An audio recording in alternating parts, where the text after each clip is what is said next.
Welcome to day 3 of Women's Health Week. Today we're discussing perimenopause and menopause. So we've brought in Dr. Rachel Heinle to answer all of your questions. Dr. Heinle, thanks so much for being here. Please take a minute to introduce yourself. Hi, Megan. Thank you so much for having me. I'm really excited to be here. Women's Health Month is a fantastic time to feature menopause and perimenopause, which are two, conditions that are experienced by all women, for which not a lot of information is readily available. So I'm excited to share some of my insights. And I am a women's health OBGYN trained provider working at Christiana Concord. And for the last 14 years, I've been practicing solely gynecology. So I have really developed an interest and expertise in menopause. So I'm happy to be here and share it. Thank you.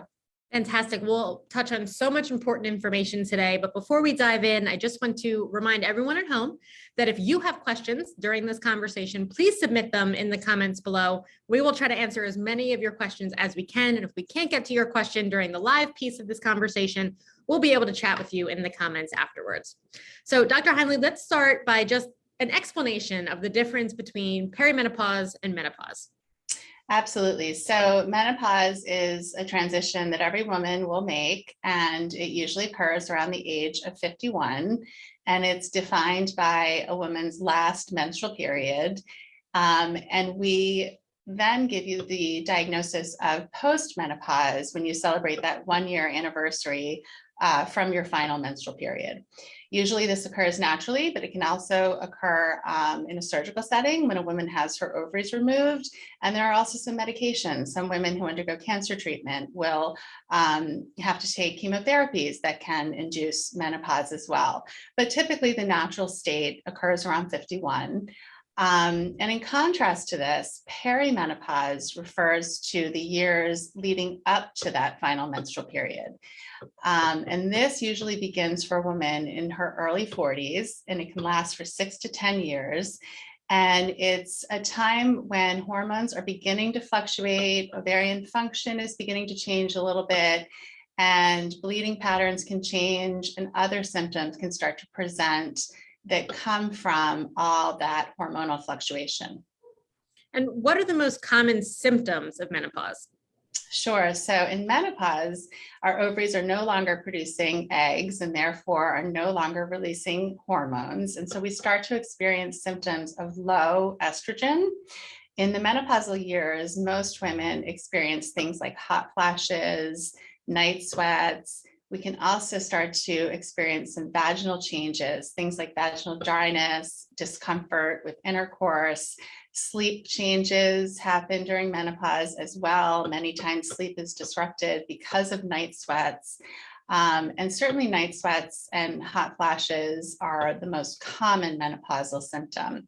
Another big one in the menopausal year that can sort of surprise women are joint aches and pains. And this is another really common symptom of low estrogen levels. So you mentioned the most common symptoms. So is every woman different, or is it kind of a just here's what you'll expect, move along?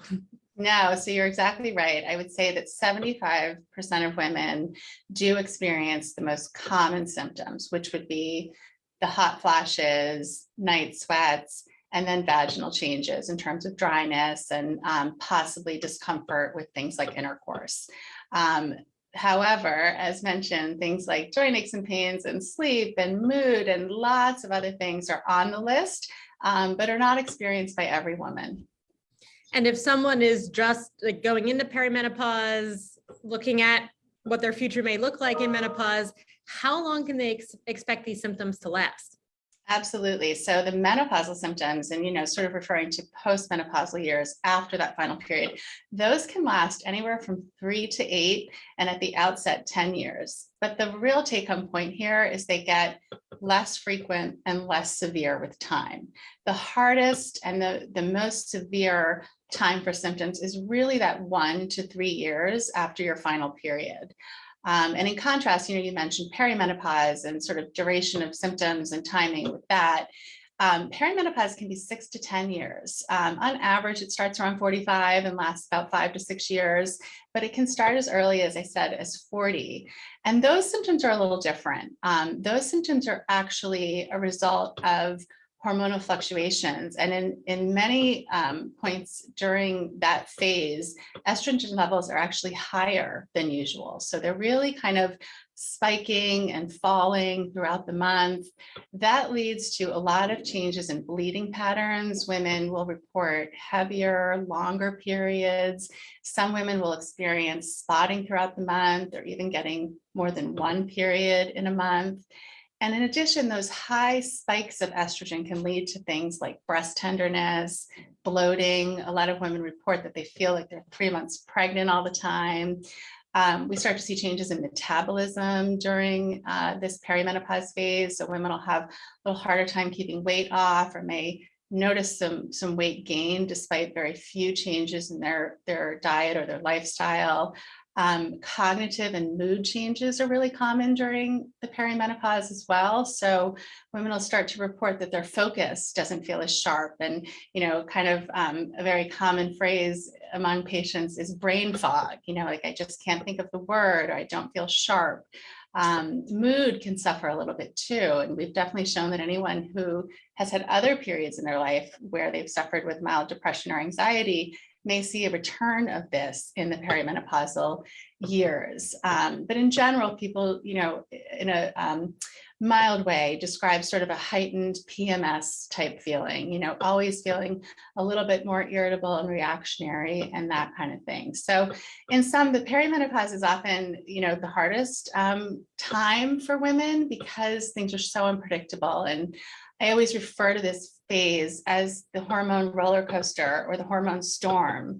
There are days when the skies are bright and sunny and everything feels great. And then 6 hours later, we're having an onslaught of symptoms that seem to come out of nowhere. So this is usually the most challenging time for women, is this perimenopause, which again can last for about 6 to 10 years. So before we get into treatments, we do have our first question from our viewers. Perfect. The question is, can perimenopause start in your late 30s? This viewer has heard of some people that experience symptoms earlier than 40. Absolutely. When I'm having conversations with patients, I always say that 35 plus is a reasonable time to investigate whether your symptoms could be from the hormonal changes of perimenopause. We've definitely shown that women's ovaries begin to act a little differently over age 35. And so it is very feasible that things that you're experiencing between 35 and 40 could also be perimenopause. So let's go into treatment. Are the treatments different between perimenopause and menopause? They are very different because of, as mentioned, the major difference being hormone levels, right? So postmenopausal women have low levels of estrogen and can be treated in one way, versus perimenopausal women who have very fluctuant levels of estrogen and also progesterone and testosterone need to be approached a different way. And so, in terms of treatment, I really like to emphasize that the most important first line treatment is awareness and education. Chronicle your symptoms, track your bleeding patterns, and bring that to a women's health care provider who can help you figure out what stage you're in, and then direct the best treatment for you. And sometimes that treatment is just learning what's normal and what's not normal, and being able to sort of cognitively track your symptoms and your bleeding patterns, and therefore manage what might show up and cause you issues. Sometimes just making some diet and lifestyle changes can make a huge difference in your symptoms. So, for example, women who focus on a diet that's low in alcohol, low in sugar, low in carbohydrates, will see that their night sweats and their hot flashes get better.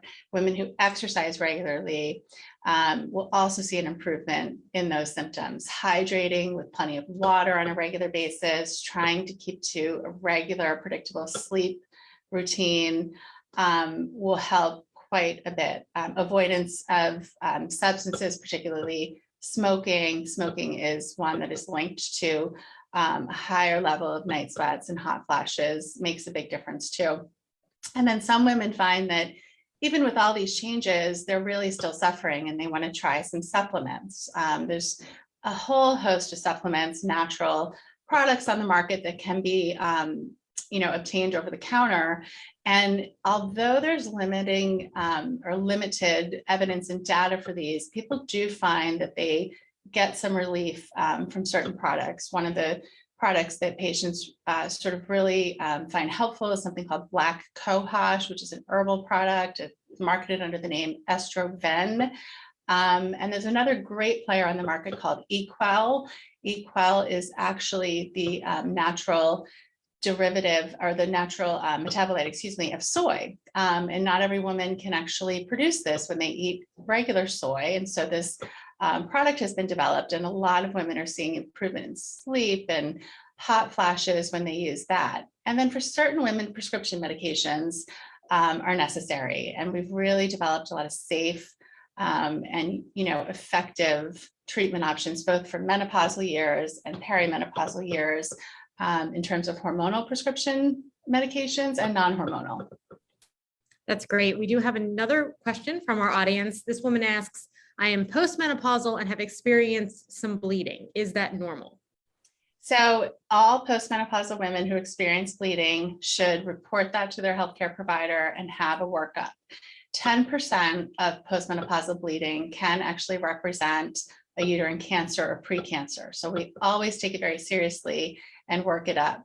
But be reassured that 90% of postmenopausal bleeding represents a benign cause. Women can develop things like polyps in their uterus, which are by and large a benign process. They can also just develop thin tissue, which is more likely to bleed. And then finally, we have shown that women do experience hormone surges. So even after they've made that final menopause transition, we do get some rogue production of estrogen throughout our menopausal years that can lead to a little bleed. So it is usually a benign cause, but because of that 10%, you always want to report postmenopausal bleeding. Thank you. And please continue to submit your questions. These are incredibly helpful as we go through this conversation. So, Dr. Heinle, does menopause then increase a woman's risk for other conditions?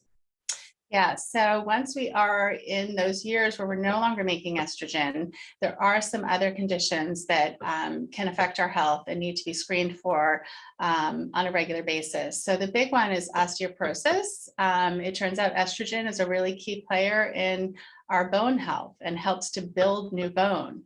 So after we go through menopause, we do start to lose our bone density at a greater rate. And so that needs to be screened for regularly. Certain women need to start early and others can wait a little longer into menopause, but talk to your healthcare provider and ask when you should get a bone density test.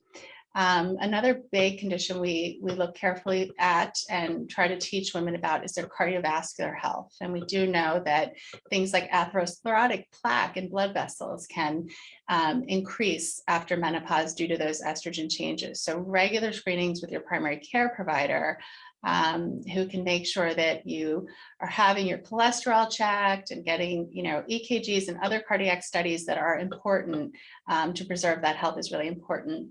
And then the final one I would mention would be the genitourinary changes we see in menopause. And this can get progressively, more significant with time. And what I mean by that is time without estrogen. So our vaginal tissues tend to get thinner and drier and less elastic. And so women can experience a lot of changes in those structures that cause symptoms and also their urinary tract. So urinary tract infections are more common in postmenopausal women because of that lack of estrogen, which also helps support our bladder's health. So those are important symptoms to sort of link to menopause and talk to your women's health provider about. Thank you. We now have two more questions that kind of bounce a little bit off of what we just spoke about. So one is, should a woman take vitamin D for bone health during this time? Yeah, so, vitamin D supplementation is a good idea because it's very hard to get vitamin D in our diet. Calcium is pretty widely available in most humans' diets, but D is a little trickier. And so taking a D3 supplement is definitely a good idea. And I usually tell patients 2,000 units a day is most often enough and is never too much. And our next question is, how long should a woman be on birth control? Yeah, so this is always a real big question. And, the last thing menopausal or perimenopausal women want to find out is that they're pregnant again. And so typically I ask patients to consider this as a reality until they've had that final menstrual period and gone a full year without. It is safe for women who do not have any contraindications to stay on birth control through age 55 if needed, but most women don't need it anymore after age 51 to 52. So I usually have the conversation around somewhere between 50 and 52 and really individualize it based on what a woman's periods are doing and how close she seems to menopause regarding whether she needs to stay on. And if a woman is watching this and is in that late 30s, early 40s, thinks they might be going into perimenopause, what should they do? So my first recommendation is to start tracking your symptoms, all of them, your bleeding pattern, your physical symptoms, your mental symptoms. Keep a really close calendar of all of these things and then bring them to your healthcare provider and have a discussion. Depending on where you are and what those bleeding patterns are, sometimes blood work can be helpful. Patients are always asking, should I get my hormones checked? And the answer is maybe. So in women who are younger and we're really not sure if menopause is the source of her symptoms or her bleeding changes, we're definitely going to look at a large host of hormone levels to figure that out. Women who are a little more obviously making transition based on their age and their bleeding pattern and their symptoms, the hormones can be helpful to sort of gauge where a woman is. And a lot of women like that check, just to say, okay, this is what's happening. That's really empowering for me to see those numbers and understand it. And what should I expect in the next few months to years as I make the final transition? I think the hormone levels can be really tricky for women in their 40s who are by and large still having pretty regular menstrual period intervals, but they're suffering with a lot of the symptoms I mentioned, mood changes and breast changes and weight gain and heavy bleeding patterns. And, checking those hormone levels are just a snapshot in time, and they usually look normal. And I always tell my patients, we know from studies where we've checked levels on women 1 or 2 times a day throughout a study, we know what they're doing. They're dancing all over the place, but at any given moment, the number may look normal. So don't put too much weight on the hormone levels when you're in perimenopause. Instead, treat the symptoms and ask your provider what interventions you can make to feel better, knowing that, yes, your hormones are definitely fluctuating. We've shown that through our scientific studies, but we're not going to put any of you through daily hormone testing to prove it. So we touched on this a little bit before, but these hormone fluctuations can do a number on mental health. And we had a viewer just ask a question, and something you and I have talked about a little bit. What should we be looking out for? What can we do to kind of regulate some of that? And, when is it at the point where we really need to talk to someone about it? Absolutely. So I think with all of these symptoms, a general rule of thumb is gauge how much they are affecting your quality of life and your functionality. So if there are symptoms, mental health symptoms present where you are, not engaging in social activities or missing work or not, wanting to get out of bed and hang out with your friends and family, that's a really intense, significant symptom that you need to see a provider for right away. If things are mild, maybe keep track of them and notice if there's a cyclic pattern. And if you sort of see that you're having a couple of days a month where you're a little more irritable, or you're snapping at your loved ones, or you're making decisions that don't make sense to you 2 days later, maybe keep track of those days and then make some changes in terms of your behavior on those days. Ask for a day or two to think about something, take a deep breath before you respond to your loved one, that kind of thing. And then a lot of us fall kind of in the middle of those two extremes where we really are affected, but we're pushing through and we're surviving, but we could feel a lot better. And so for those women, both hormonal therapies can help. So sometimes if we just, especially in the perimenopause, the most common solution is actually a very low dose birth control pill to regulate hormones. And in regulating that estrogen, we in turn regulate the other neurochemicals that are affecting our mood. And in some other patients who don't want to take hormones, it's a very smart and good idea to talk to either a behavioral health specialist or your women's health specialist about some of the medications that can balance those other hormones that affect mood. And, typically we're talking about our serotonin medicines, our medicines we've all heard of, like Lexapro and Zoloft, and those kinds of things are used quite often by both women's health and behavioral health providers to help balance mood and cognitive changes during perimenopause. Thank you. We'll move on to our next viewer question. What can I do to manage heart palpitations caused by hormonal issues during this phase? Very, very common symptom. And again, that is definitely mediated through estrogen fluctuation. And it can also be tied to the temperature changes that our body experiences because of the estrogen fluctuation. So women will often tie nighttime heart palpitations to feeling warm or waking up and feeling sweaty and then finding that their heart is racing.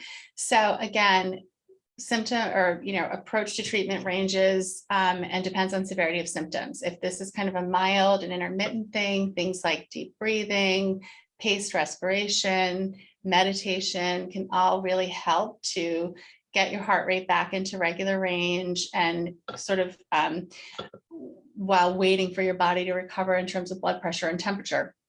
In other cases, medications like hormone therapy can be helpful. Again, balancing our estrogen is going to lead to less triggering of the heart palpitations. We have another question. This one is: a friend experienced a lot of colorectal upset and pain, having several different tests done. Once a GYN suggested taking magnesium, things improved significantly. Is that common? So I would say that colorectal changes and symptoms are definitely on the list in perimenopause and menopause. Hormones are messengers, and those messengers can affect all different organ systems. And we certainly know that things like irritable bowel syndrome tends to flare a little bit at times of hormonal fluctuation, including peri and postmenopausal years.